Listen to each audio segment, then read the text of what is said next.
在美加领导人的云会晤上，拜登还声称要帮助加拿大向中方施压，释放因实施间谍犯罪在中国被捕的2个迈克尔。中方对此严正驳斥，中国司法主权不容干涉。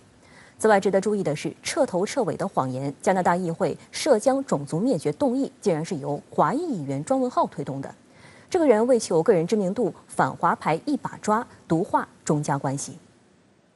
据加拿大国际广播电台报道称，加总理特鲁多在会谈后的记者会上透露，协调行动以便更有效地与中国竞争，并反击对我们的利益和价值观的威胁，成为他与拜登会谈的重点议题之一。值得注意的是，去年美国大选投票后不到1周，特鲁多就给拜登打电话，要求美国在2个迈克尔问题上向中国施压。所谓的2个迈克尔，指的是因间谍罪被中方逮捕，目前正进入司法程序的康明凯和迈克尔2个加拿大人。周二，拜登当面向特鲁多拍胸脯 ：“Human beings are not bartering chips.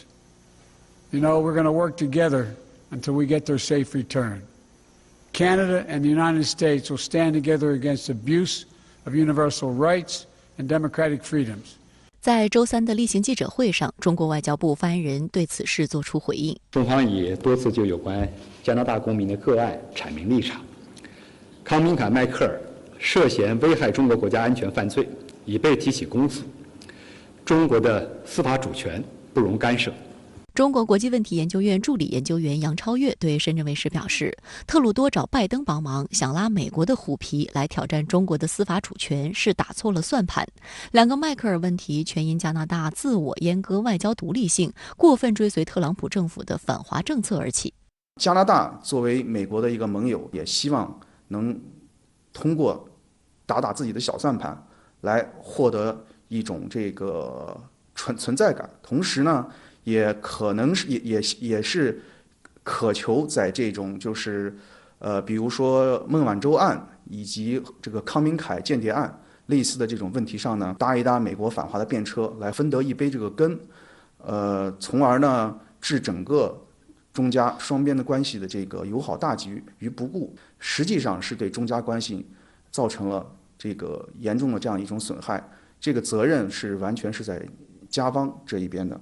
2年以来，2个迈克尔已经成为特鲁多政府最大的政治负资产。特鲁多甚至要求特朗普政府，假如不解决2个迈克尔问题，就不要和中国签署第1阶段经贸协议。特朗普则斥责特鲁多是人格分裂的两面派。分析指出，美方对加拿大的态度是用完即弃。现在加拿大深陷泥潭不可自拔，美国绝对不可能真心出手相助。特鲁多的两面派近日在涉疆问题上体现尤为明显。上周的G7峰会上，特鲁多呼吁G7国家联合起来就涉疆问题向中国施压。但本周一，加拿大众议院投票通过涉疆的种族灭绝动议时，特鲁多本人却不敢到现场投票。他只是外长加诺代表加拿大政府投弃权票，也没有对执政党的议员投票做出约束。最终，加拿大众议院通过了这则被美国国务院法律顾问认为是没有法律依据的种族灭绝动议。分析指出，特鲁多在涉疆议题上表现出强烈的政治投机心态，显示他本人无意为缓和对华关系付出行动。但他的失职不仅将助推加拿大舆论的反华氛围，鼓励了加拿大议会中激进反华的人，还向国际社会输出了加拿大带头反华的形象。但国际上除了特朗普政府的蓬佩奥和加拿大议会，再也没有任何国家官方支持所谓的种族灭绝谎言。可以看得出来，这是加拿大国会反对派的议员他们所推出来的一个哗众取宠的这种闹剧而已。为什么呢？加拿大他提出来只是呼应前美国国务卿在下台前1天他所提出来的一个观点。那个观点基本上他就是下台了，他拍拍屁股在那边随便说这是种族灭绝。对于加拿大的政府执政党来讲，他们不能随便去跟随着反对党去这个随歌起舞。深圳卫视注意到，提出这一谎言动议的是加拿大保守党负责外交政策发言的下议院议员庄文浩。现年50岁的庄文浩是荷兰裔和华裔混血，他在2016年曾竞选保守党党魁失败，期间以华裔背景作为选举资本。他自己总结失败原因时表示，是因为自己知名度不高，因此迫切需要提高知名度。反华牌成为庄文浩提高个人知名度的政治工具，一切反华的议题，庄文浩都试图掺和进去。两个迈克尔事件发生后，庄文浩给中国驻加大使丛培武致公开信。香港国安法实施后，庄文浩又蹭热度，妄称中方违反中英联合声明。去年10月，庄文浩还以保守党影子外交部长的身份，与台当局在加拿大的联络机构负责人陈文仪通电话，声称支持台湾加入世卫组织和国际民航组织，并称新冠病毒是中共病毒。在美国推动美日印澳4国机制成为亚洲小北约的时候，庄文浩又声称要力促加拿大加入4国机制。此外，庄文浩还猛烈抨击加拿大华人在中国国庆节举行升旗仪式的传统，并要求加拿大政府抵制2022年北京冬奥会。那么你现在随便为了一个莫须有的这种帽子，你就要去抵制，那你是不是把自己国际奥会的这种精神完全的摧毁掉？所以我觉得这种事情应该不可能成功。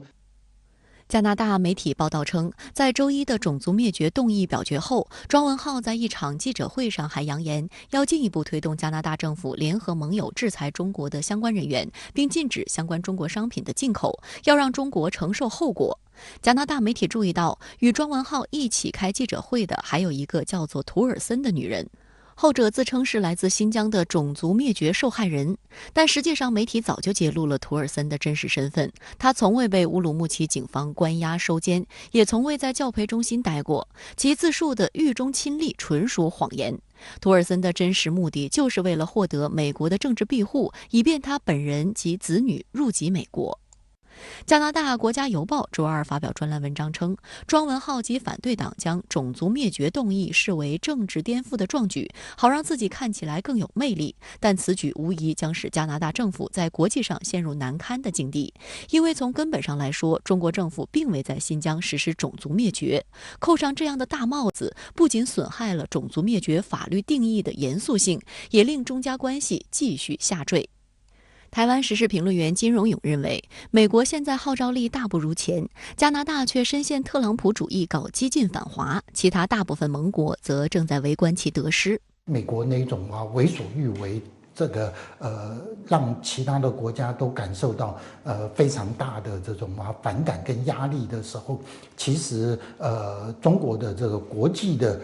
影响力跟国际的力量基本上远超过我们所想象的，所以在这个状况之下，美国现在打人权牌，似乎它也有一点两面不讨好的状况。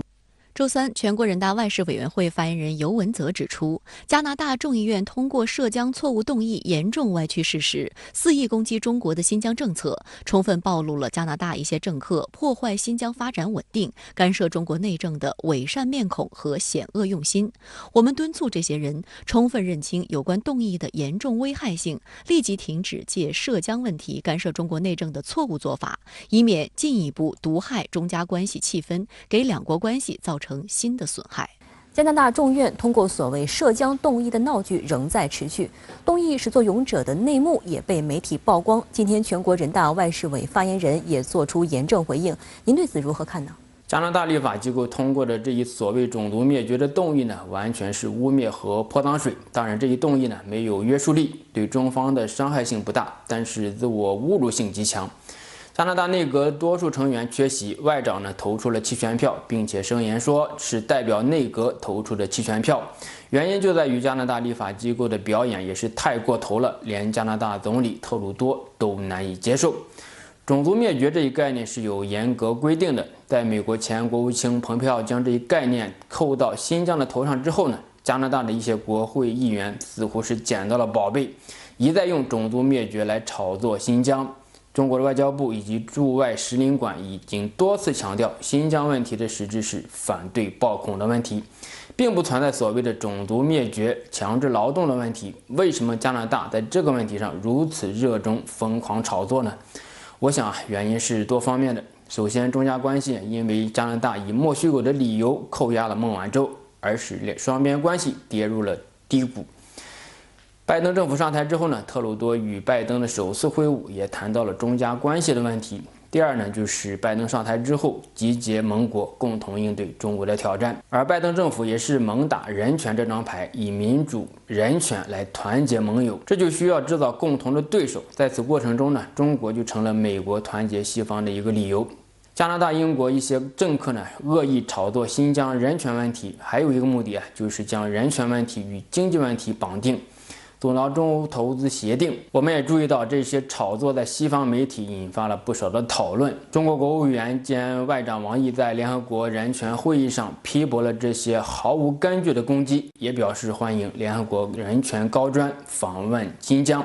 以事实来戳破关于新疆的谎言，赢得这场舆论和人心之战。好的，谢谢孙先生在线与我们分享您的观点，谢谢。